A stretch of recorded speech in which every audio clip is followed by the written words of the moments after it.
Donc effectivement, ma thématique vraiment d'équipe, c'est le développement et la migration neuronale pendant le développement embryonnaire. Donc le tir, c'est quand les neurones voyagent. Si je le formule un peu autrement, ce serait quels mécanismes sont mis en jeu pour permettre le développement du système nerveux central. Je vous rappelle un petit peu les grandes étapes qui ont permis les avancées de la neurobiologie.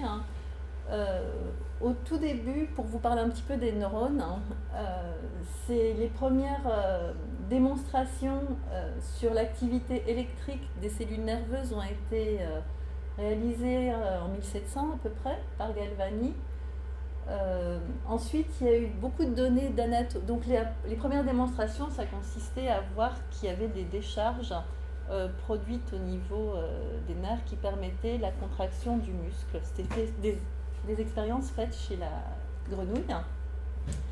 Ensuite, Ramón y Cajal, un espagnol, a effectué énormément d'études d'anatomie en utilisant des colorations spécifiques des neurones. Et il a beaucoup dessiné. C'est un de ses dessins qui est présenté à droite, une cellule très particulière, mais qui me permet de vous montrer qu'un neurone, c'est un corps cellulaire, je vais y revenir un peu après, un long prolongement qui va connecter d'autres cellules ou des muscles, et puis un arbre, comme c'est le cas sur cette cellule très particulière, qui peut être très fourni et qui est lui aussi important pour les connexions avec les cellules voisines. Donc Ramón y Cajal a établi le neurone individuel comme étant l'élément signalisant du système nerveux. Ensuite, il y a eu les avancées de l'électrophysiologie moderne qui ont montré que l'activité électrique d'un neurone était capable d'affecter une cellule voisine, donc vraiment un système de communication entre cellules. Des expériences de pharmacologie qui ont notamment utilisé des drogues dont vous avez peut-être entendu parler, comme le curare, qui affectent les jonctions entre le neurone et le muscle, ont permis de montrer l'existence de ce qu'on appelle des récepteurs à certaines molécules au niveau des neurones. Et puis, il y a eu un autre volet de recherche en neurobiologie qui est plus l'ouverture vers la neuropsychologie, qui concerne en fait, qui ont permis de conclure que des perturbations aussi bien cognitives qu'émotionnelles pouvaient être liées à des lésions du cerveau. Donc une vue un peu globale à cerveau-comportement. Pour un peu vous préciser donc un neurone, je vous ai dit donc il y a plusieurs éléments, il y a des morphologies. Donc quand on dit morphologie, c'est vraiment l'aspect global de la cellule. Ça peut être très très varié justement entre ces différents compartiments. Le rond, c'est le corps cellulaire, parce que j'en reparlerai quand même pas mal par la suite. Donc ça s'appelle vraiment le corps cellulaire ou le soma. Il a un long prolongement qui est l'axone, qui est en bleu sur le petit dessin de gauche, et qu'on voit sur un motoneurone, un vrai motoneurone en culture à droite. Et puis il a donc ces petits branchements sur le corps cellulaire qui sont ce qu'on appelle des dendrites. Donc l'axone, c'est lui qui va être en contact avec le neurone qui est le neurone cible. Il va transmettre l'influx nerveux à partir de son corps cellulaire.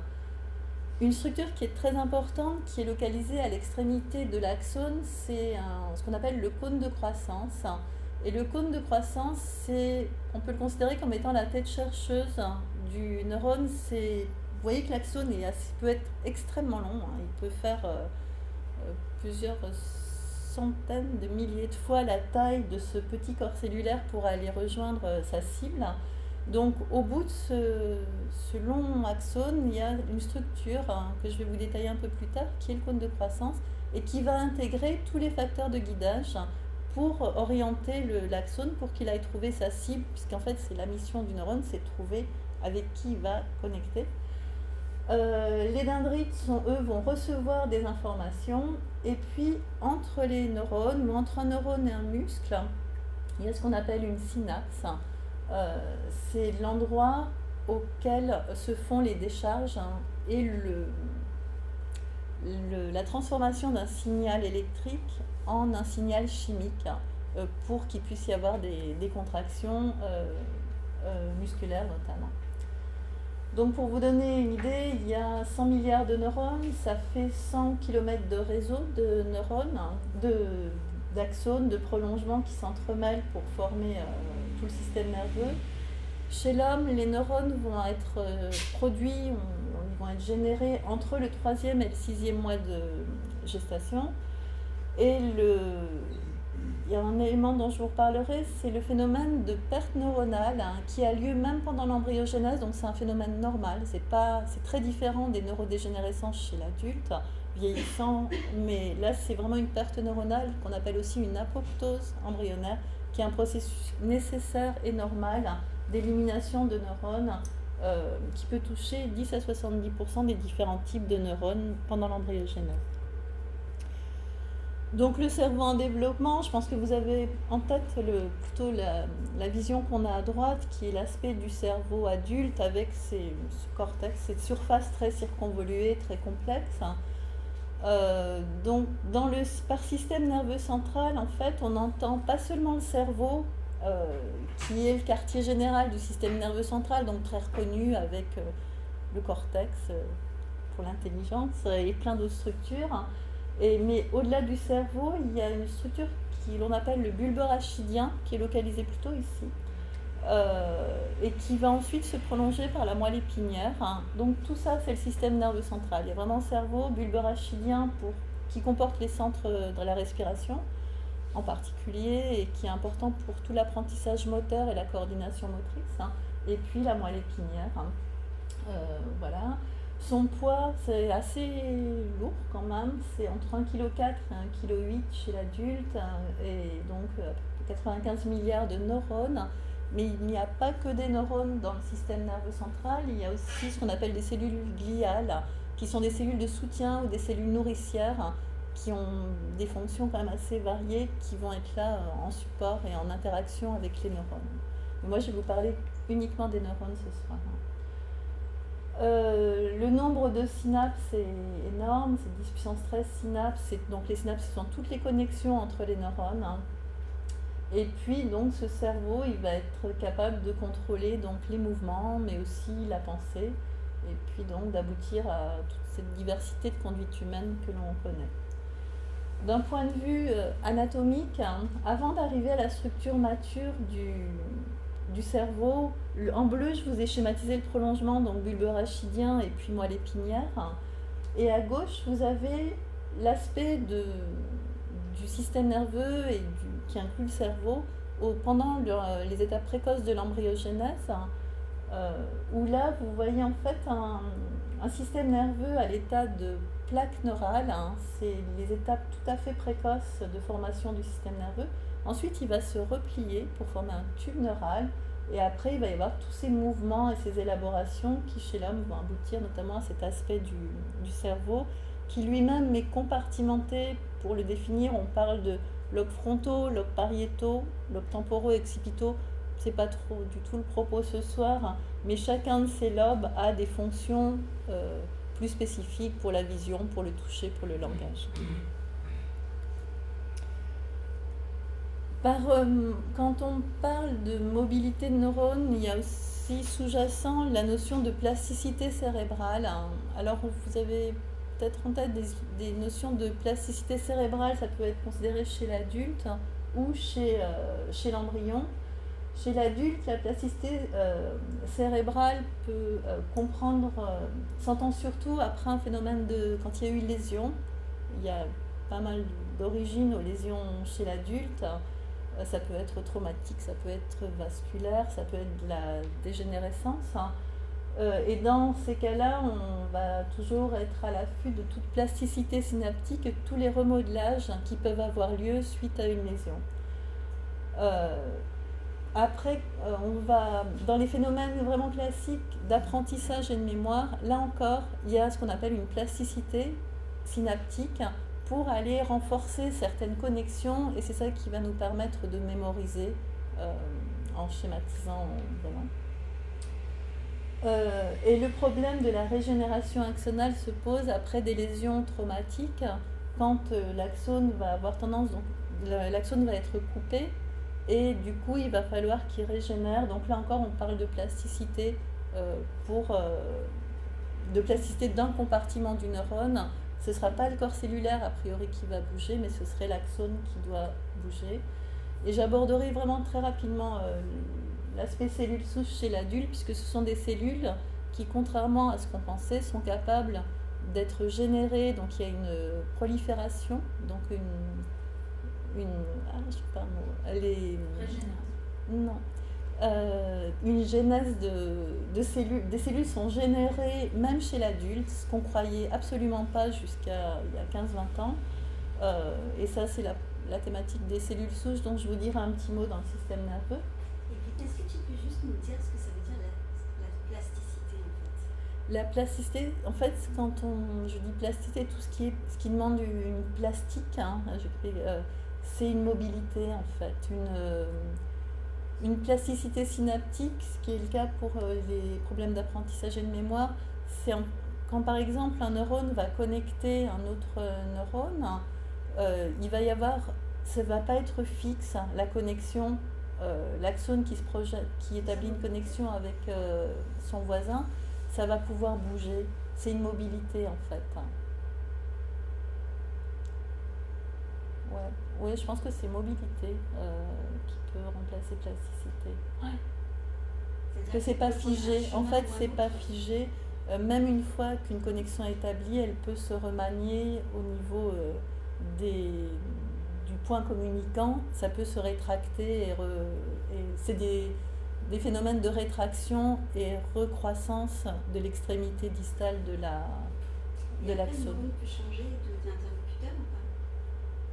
On peut voir ce qu'on appelle des bourgeonnements où il va changer d'interlocuteur, il est quand même très ciblé. Enfin, chaque type de neurone va être ciblé.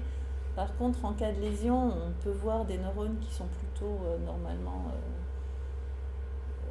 importants pour les zones plutôt qui sont importantes pour le toucher, qui vont être plutôt sollicitées par des zones qui sont importantes pour un autre sens. C'est le cas quand il y a... Ou alors à l'inverse, si on n'est pas dans le cas de la lésion, mais de l'apprentissage, quand on dit que la représentation de la main d'un violoniste au niveau du cortex, je n'ai pas mis cette illustration, peut prendre les projections axonales qui représentent la main vont devenir énormes, énormes, plus grandes que celles qui sont chez quelqu'un qui ne pratique pas le violon par exemple. C'est vraiment une modulation des contacts synaptiques. Alors c'est pas trop. Voilà, c'est en ce sens-là qu'on parle beaucoup de plasticité en fait. Croissance, rétraction, communication avec un neurone voisin. Ouais. Et pendant le développement embryonnaire, si je remplace plasticité par mouvement ou comment ça bouge, le guidage de l'axone justement d'une région à une autre pour qu'il trouve sa cible, c'est une façon là c'est un problème vraiment de guidage de son axone et de son corps cellulaire, c'est ce que je vais vous illustrer. Et pour vraiment vous illustrer une forme de plasticité, c'est vrai qu'on met plein de choses intéressantes dans plasticité, je me rends compte maintenant que tu me le demandes, mais moi je vais vous illustrer une petite manip qui vraiment pour moi là c'est de la plasticité, mais peut-être vous me direz si c'est clair après ce type d'expérience. C'est une expérience qui a été vraiment importante pour justement déterminer chez l'embryon quel territoire allait devenir telle structure mature, puisque je vous ai dit tout est très subdivisé, il y a des régions spécifiques de la vision, des régions, si je simplifie vraiment, pour le mouvement. Et en fait, on ne savait pas au départ, quand on a un très jeune embryon qui a un peu cet aspect-là, dans son système nerveux, c'est ça, on ne savait pas ce que ça allait donner dans un cerveau adulte, ce qu'allait donner ce territoire-là. Donc en fait, on a fait ce qu'on appelle un mapping ou une cartographie, et ça grâce à des expériences qui ont été inventées par Nicole Ledouarin, donc une chercheuse prof au Collège de France qui travaillait à Nogent. Et c'est une technique de chimère Kaipoul. Donc elle a travaillé avec des embryons de poulet et des embryons de caille. Et ce qu'elle a fait, notamment, et Kuka Alvarado-Maillard qui a fait ces expériences-là avait appris auprès de Nicole de Douarin. Donc ce principe des chimères qu'on appelle homotopique, quand on va greffer le même territoire, on prélève un petit morceau de système nerveux, puis on va le mettre, donc là on le prélève chez la caille, on va le mettre chez la poule, on va laisser se développer le territoire, enfin l'embryon, et on va après regarder quelle structure ça a donné parmi toutes les structures matures. Et donc ça c'est des greffes simples qui s'appellent homotopiques, puisqu'on greffe le même territoire et on va regarder ce que donne la structure mature. Donc ça nous permet vraiment de cartographier le devenir de toutes ces régions.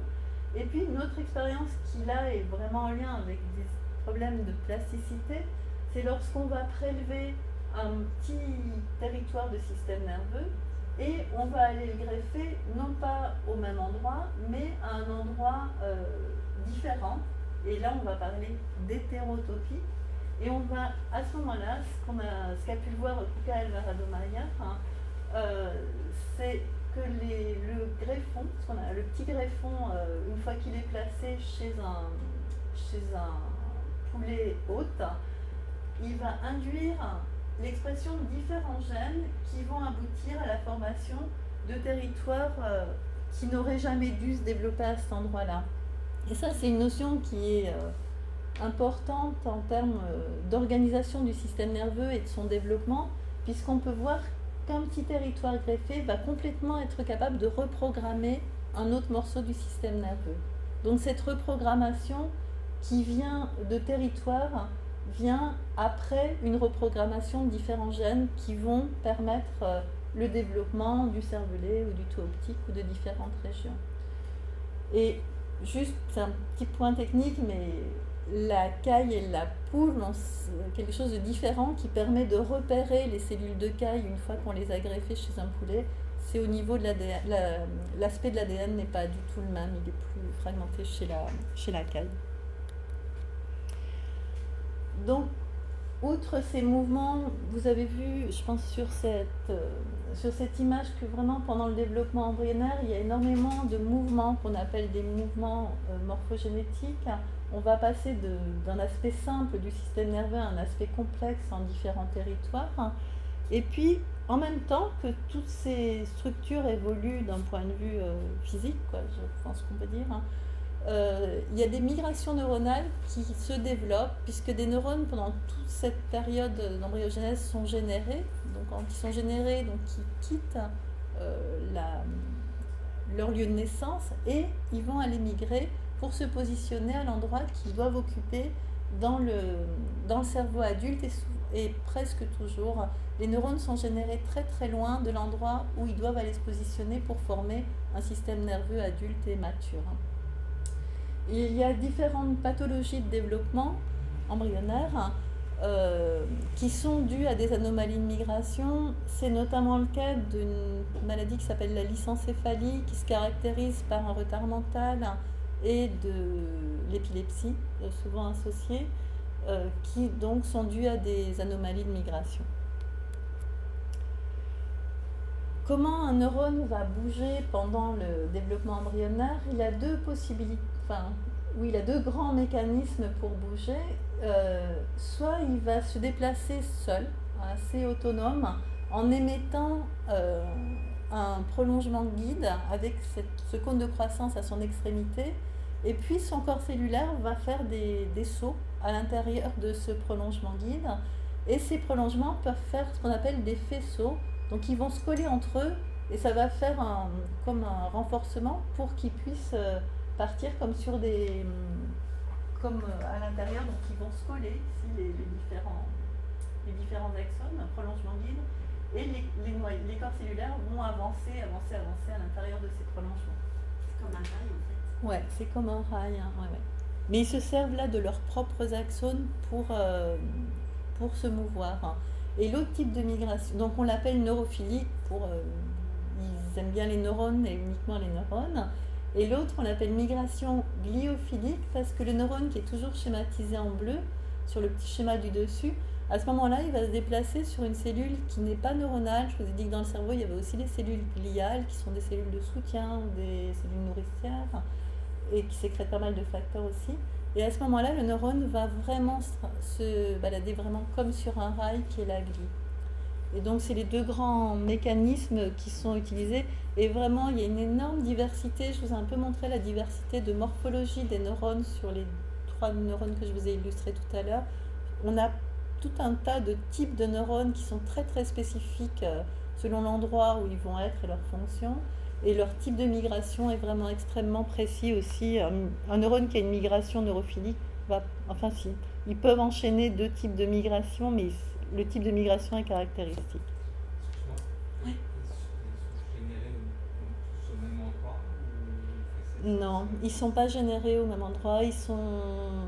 Non, et il y en a un peu dans tout le système nerveux en fait. Ouais. Il n'y a pas une zone de genèse qui va irradier. Ils sont générés dans la moelle épinière ou Ouais. Oui, oui, oui. Non, non, il y a des sites de genèse le long de tout le système nerveux. Ouais. C'est pas une niche unique qui va après s'étaler. Et d'ailleurs, ça, c'est une problématique qui intéresse beaucoup les neurobiologistes, c'est de savoir où sont générés les différents types de neurones. Ça fait partie des travaux qu'on fait, de vraiment cartographier leur site de naissance.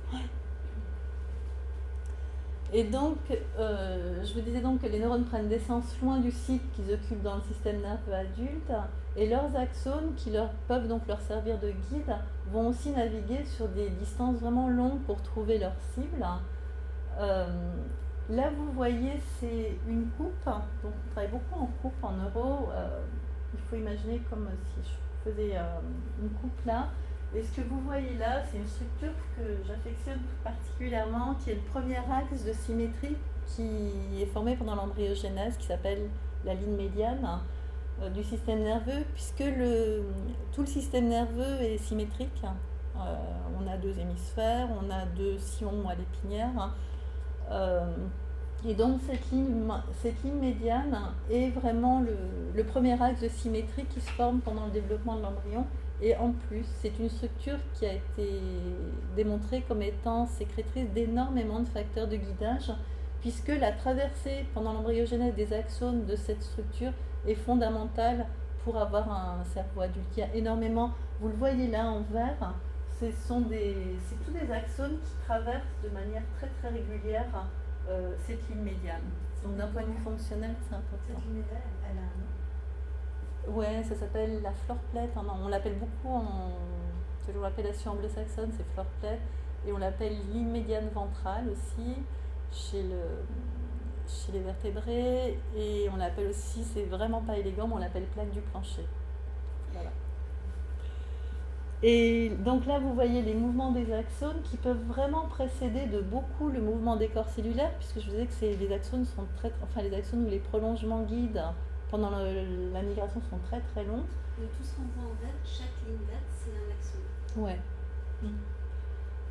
Et c'est notamment les axones des neurones dont je vais là maintenant vous illustrer juste le mouvement pendant l'embryogenèse entre, ça c'est chez la souris, entre 11 jours de développement et la naissance. Donc sur 9 jours à peu près. C'est un morphing, c'est artificiel, mais c'est fait à partir de vrais matériels. Donc en fait, les neurones, là c'est que le corps cellulaire, pas l'axone. Vous voyez que ça c'est les corps cellulaires, ils partent d'en haut, ils vont venir ici, ils vont se compacter, former comme une chaussette ou un club de golf, là, ici. Et après, il y a une deuxième étape pour aboutir à une structure mature, qui est l'acquisition de cette structure très très raffinée en lamelles, qui est fondamentale pour que cette structure, qu'on appelle l'olive inférieure, qui est très importante pour l'apprentissage moteur et la coordination motrice, elle doit subir cette longue migration des corps cellulaires dont les axones traversent exactement comme ça la ligne médiane. Mais vous avez vu que les corps cellulaires, ils ne vont pas traverser, ils vont s'arrêter et s'organiser. Ouais.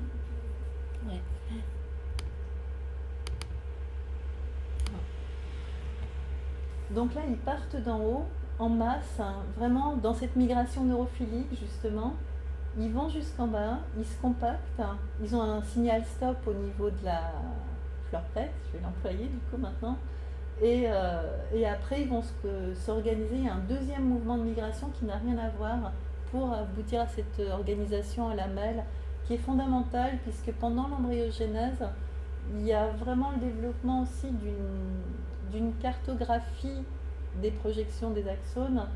On appelle ça la topographie de projection, puisqu'en fait, selon leur position dans ces lamelles, les neurones ne vont pas établir les mêmes contacts avec les cellules qui doivent connecter. Ça va déterminer vraiment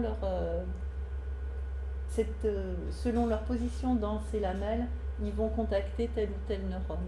Donc il y a vraiment un dialogue important entre topographie et projection. Donc dans l'équipe, je vous donne plus les neurones auxquels on s'intéresse beaucoup. Ce sont ces neurones importants pour l'apprentissage moteur qu'on appelle des neurones précérébelleux. Ils projettent vers une structure qui s'appelle le cervelet, mais je ne vais pas vous demander de terme. Ils sont localisés au niveau du bulbe rachidien. Et justement, pour répondre un peu à la question, est-ce qu'ils sont tous générés au même endroit ? Non, vraiment non, mais à un même endroit, on peut quand même avoir différentes populations de neurones qui sont générées en même temps. Et pour nous, ça nous intéresse tout particulièrement, ces populations, puisqu'avec les petits ronds rouges, bleus et verts, ce sont tous des neurones qui appartiennent à cette grande famille de neurones précérébelleux. Or, ils vont être générés au même moment, dans la même zone.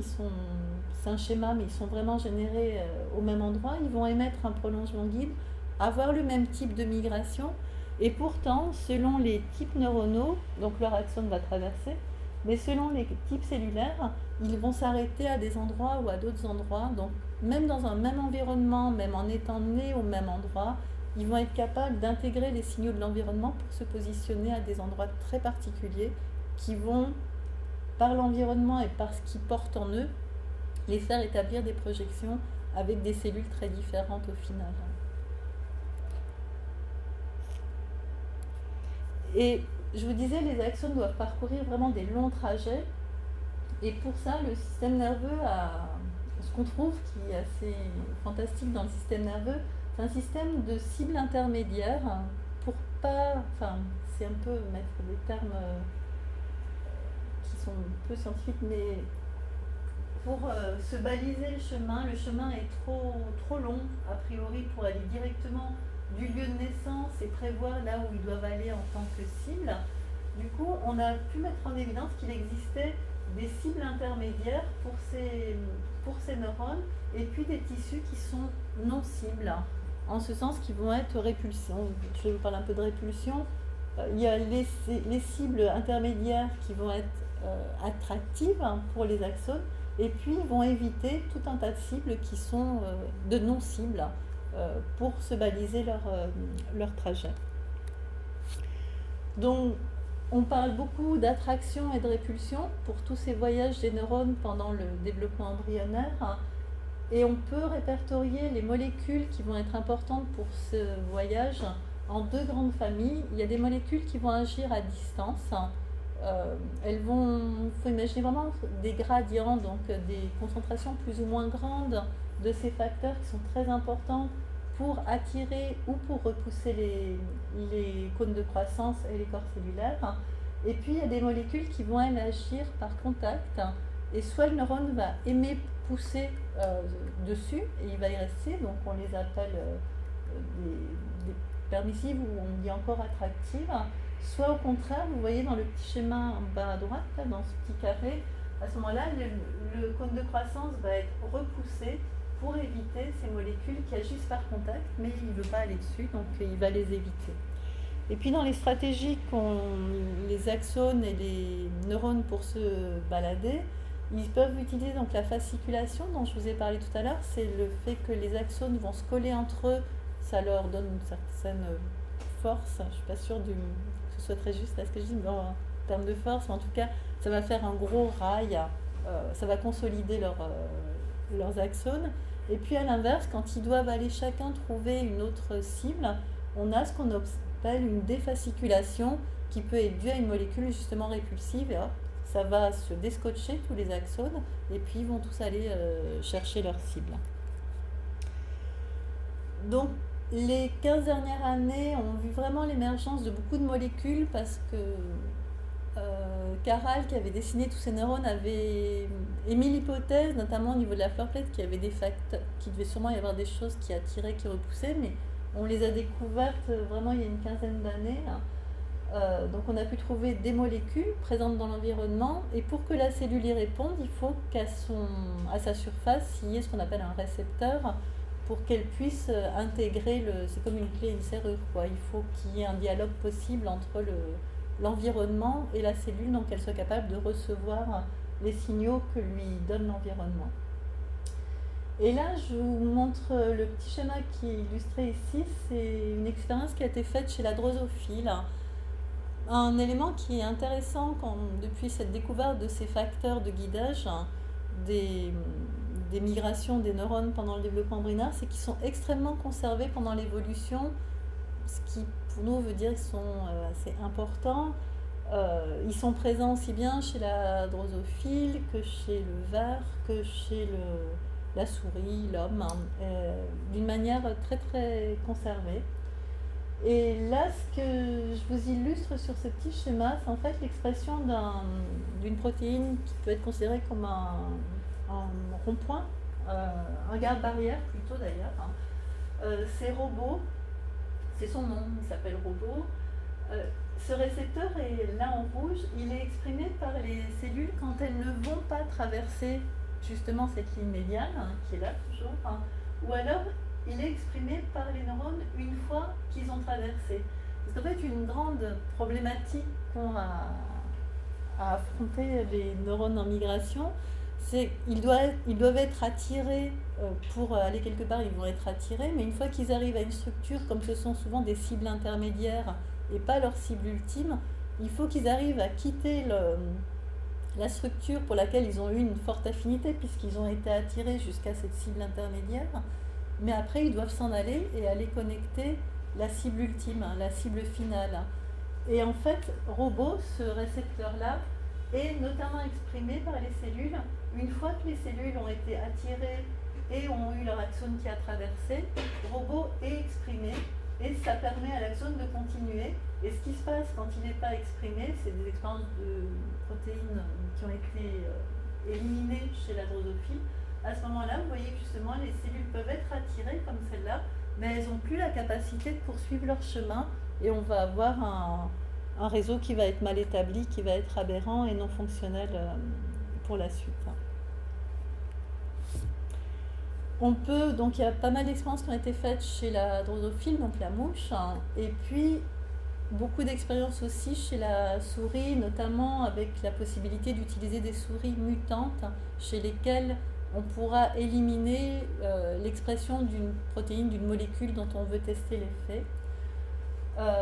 Et là, vous voyez, c'est ce qui se passe justement quand cette même molécule que je vous ai illustrée chez la mouche sur la diapositive d'avant, mais là chez la souris, quand on l'enlève, vous voyez qu'il n'y a plus d'axones qui traversent justement la ligne médiane.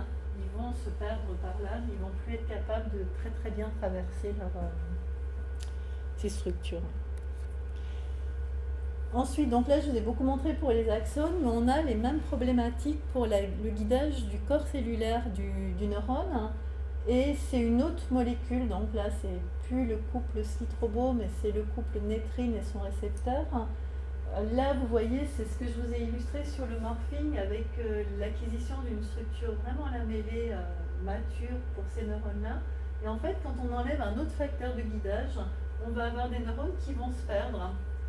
C'est deux moitiés de coupe, c'est un peu compliqué je pense à lire ça, mais juste vous voyez qu'au lieu d'avoir une belle structure en lamelles, comme ça organisée, ces neurones-là ils se dispersent, ils se déposent en fait tout le long du trajet de migration.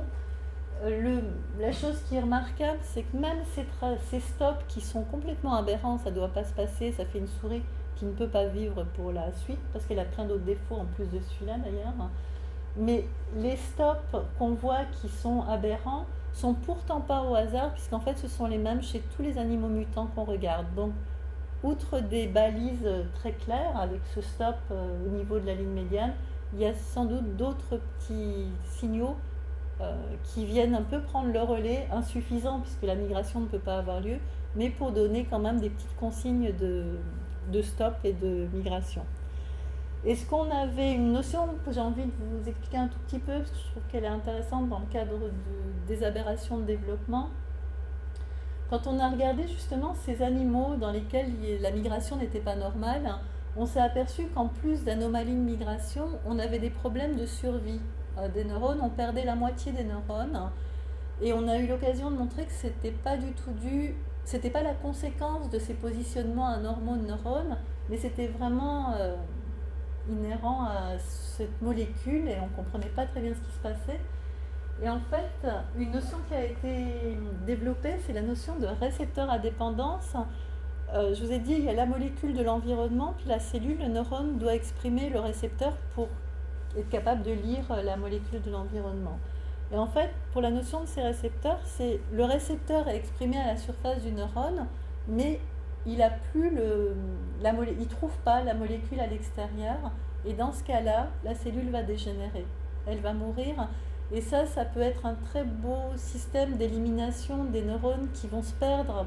Il y a tellement de neurones générés, c'est évident que pendant une embryogénèse même qui arrive à un animal ou un adulte tout à fait normal, il y a eu des défauts, c'est juste pas possible vu le nombre que tout le monde aille direct au but.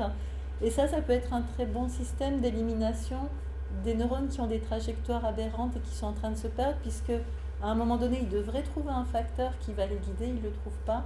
Et en plus, ce facteur peut être un facteur qui dépend d'un récepteur indépendant, donc ils vont mourir. Donc, et dans le système nerveux en développement, il y a vraiment beaucoup de belles... je parle de stratégie, je ne sais pas si ce soit très réfléchi, mais en tout cas, c'est bien, la nature est assez incroyable. Il y a vraiment une production aussi par excès, je vous ai dit beaucoup de neurones produits, une vraie mort vraiment très importante pendant l'embryogénèse, qui est normale et qui est nécessaire à la fonctionnalité du cerveau, des connexions, et c'est notamment permis cette mort par l'existence de facteurs qui sont des facteurs qui vont permettre la survie, mais qui sont là en quantité limitante dans l'embryon. De ce fait, quand il y aura une espèce de petite bagarre des neurones pour aller attraper les facteurs, et s'il n'y en a pas assez, ceux qui n'ont pas établi les connexions et trouvé le facteur vont mourir. Donc il y a vraiment, et ça c'est des facteurs de croissance et de survie. Et puis il y a une autre chose qui existe pendant l'embryogénèse.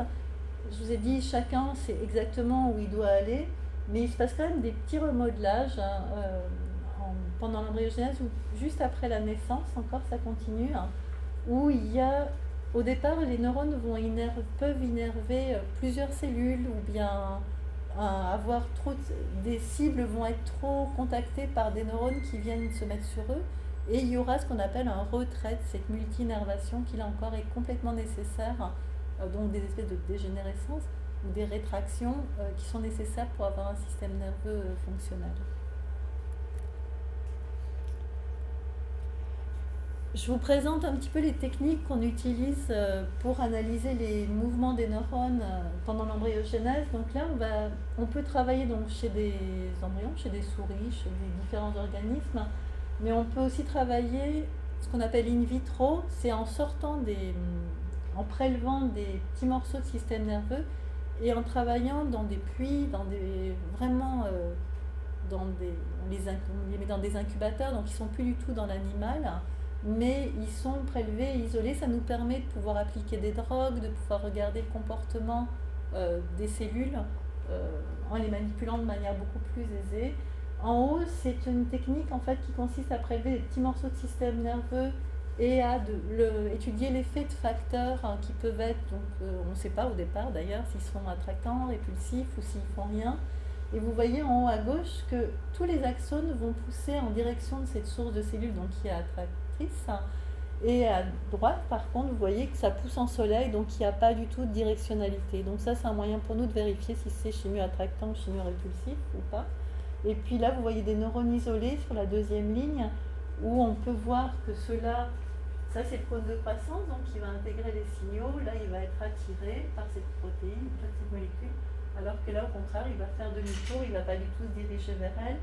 Et là, c'est un autre essai qu'on appelle le Stride essai ou essai en bande, où c'est pour les molécules qui agissent vraiment par contact.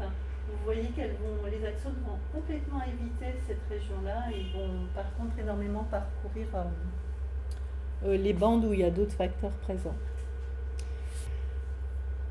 Ce qui nous intéresse beaucoup, c'est donc de découvrir les facteurs qui vont être spécifiques aux différentes populations des neurones qui voyagent dans tout le système nerveux, que ce soit vraiment à l'avant, le bulbe ou la moelle, et puis comment ils vont se mouvoir. Et en fait, je vous ai dit, il y a une molécule, il faut qu'elle soit lue par un récepteur, et après, les mouvements des axones, des cônes de croissance et des corps cellulaires, ça demande vraiment à la cellule de passer dans plein d'endroits, des fois des endroits pas faciles parce qu'il y a des contraintes même physiques, où ils doivent un peu croiser d'autres cellules. Et donc ils vont devoir remodeler la cellule a un squelette qu'on appelle le cytosquelette, qui peut être composé de deux éléments surtout, actine et microtubules, mais voilà, c'est comme un squelette. Et il faut que ce squelette soit assez souple parfois pour pouvoir naviguer. Et nous, on a pu jouer, en fait, je vous illustre ça, c'est en jouant sur l'état du squelette de la cellule, on peut essayer de voir quels sont les éléments qui sont importants pour la réponse à des facteurs. Donc là, vous voyez comment bouge un neurone, c'est en culture, donc c'est dans ce gel tridimensionnel dont je vous ai parlé. Donc là, il y a une source vraiment, vous voyez, qui attire à droite. Là, en blanc, ces spots-là, ça c'est le corps cellulaire du neurone qui se déplace en faisant il fait des sauts. Le cône de croissance avance et cherche, puis hop, le neurone va faire des sauts à l'intérieur de ce prolongement pour se diriger vers une source qu'il aime bien, attractive. Et là, quand on a perturbé justement l'organisation du cytosquelette, on n'a pas perdu la capacité à émettre cet axone, il arrive toujours à grandir, mais par contre, vous voyez, ils sont assez perdus, ils font demi-tour, ils hésitent beaucoup. Si on regarde après, en fait, ça pousse de tous les côtés. Et puis surtout, vous voyez que le corps cellulaire, il est incapable de poursuivre son axone, donc il n'y a plus de migration. Donc ça nous permet vraiment de décortiquer les mécanismes à l'intérieur de la cellule qui sont importants pour la migration. Je vous dis vraiment un tout petit mot, parce que c'est juste une notion qui est très récente en fait, puisqu'il y a eu un vrai débat jusqu'en 1999. Donc nous, ça nous paraît hier en sciences. Et en fait, il y a eu un vrai dogme qui stipulait qu'il n'y avait pas de naissance de neurones chez l'adulte, que le cerveau était fini. Quand un embryon naît, tout est fini, il n'y a plus rien. Or, en fait, à partir d'études sur le chant des oiseaux, où ils ont vu que les oiseaux apprenaient des nouveaux chants régulièrement à chaque saison, ils se sont aperçus que ça venait de la production de neurones différents.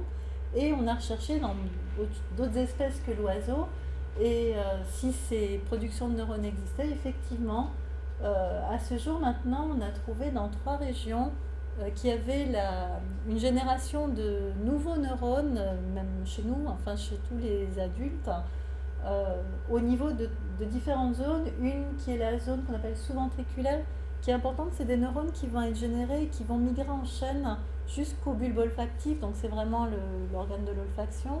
Ce qui est important aussi pour du comportement, puisqu'on a vu que la prolactine, donc qui est importante au niveau de la lactation, pourrait favoriser la neurogénèse, donc développer l'odorat et le comportement maternel. Parce que bien sûr, maintenant... C'est chez la souris, ça? Oui. Odorat, Oui, c'est chez la... C'est possible, non, on ne sait pas. Non, mais ça c'est tout très très récent, quoi. C'est des trucs qui viennent de sortir, donc oui, chez la souris, je passe un peu de l'un à l'autre. Et puisque vraiment maintenant on se dit à quoi ça sert, quoi, pourquoi il y a cette faculté à produire des neurones chez l'adulte, alors que j'avais un peu tendance à vous dire, une fois que c'est en place, essayons que ça reste en place, quoi. Et notamment chez les souris, la neurogénèse continue est importante pour la reconnaissance des prédateurs, pour l'agressivité entre les mâles. Enfin, ils ont vu que c'était vraiment très important. Une autre structure dans laquelle il y a une neurogénèse adulte, c'est l'hippocampe, qui est la région qui est importante pour la mémoire spatiale en particulier. Et puis il y a une toute nouvelle niche qui a été trouvée dans une autre structure qui serait plus liée au métabolisme, mais il y a vraiment très peu de données. Alors après, des expériences ont montré que quand il y avait un trop grand pouvoir de génération de ces neurones, ça pouvait aussi avoir un effet négatif, c'est développer des astrocytomes qui sont des tumeurs. Donc, comme dans tout, chaque fois qu'il y a une génération de cellules continue, on peut toujours se demander à quel moment elles vont dévier et devenir pathologiques, quoi. Donc voilà, et puis je vais m'arrêter.